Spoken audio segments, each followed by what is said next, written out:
April 16, 1963. My dear fellow clergymen, while confined here in the Birmingham City Jail, I came across your recent statement calling my present activities unwise and untimely. I want to try to answer your statement in what I hope will be patient and reasonable terms. I am in Birmingham because injustice is here.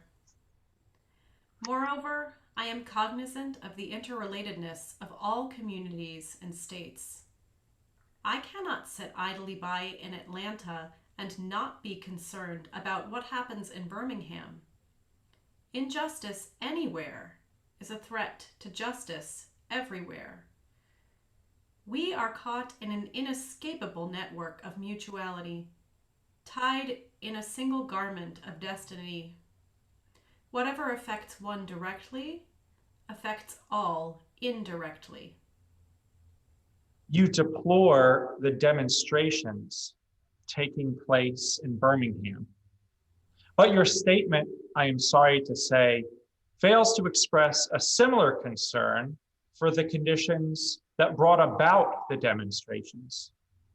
It is unfortunate that demonstrations are taking place in Birmingham, but it is even more unfortunate that the city's white power structure left the Negro community with no alternative.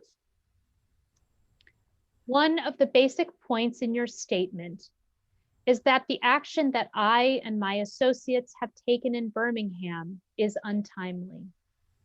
Lamentably, it is an historical fact that privileged groups seldom give up their privileges voluntarily. We know through painful experience that freedom is never voluntarily given by the oppressor. It must be demanded by the oppressed. For years now, I have heard the word wait. It rings in the ear of every Negro with piercing familiarity. This wait has almost always meant never.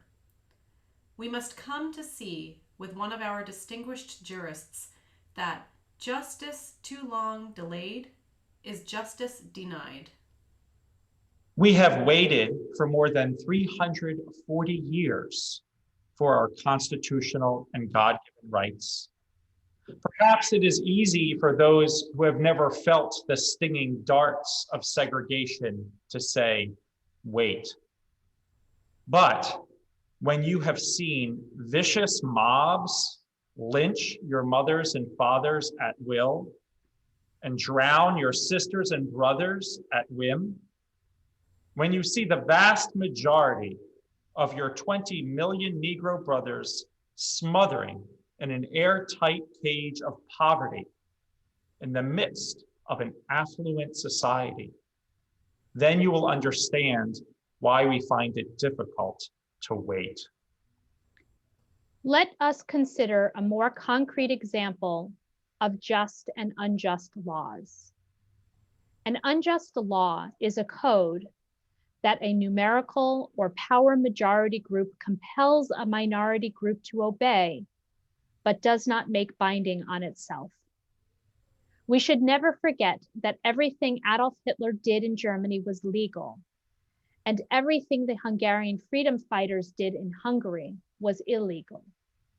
It was illegal to aid and comfort a Jew in Hitler's Germany. I must make two honest confessions to you, my Christian and Jewish brothers.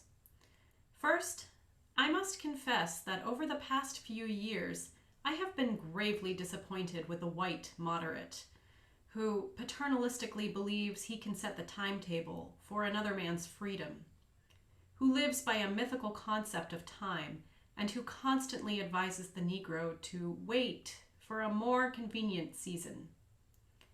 Shallow understanding from people of goodwill is more frustrating than absolute misunderstanding from people of ill will.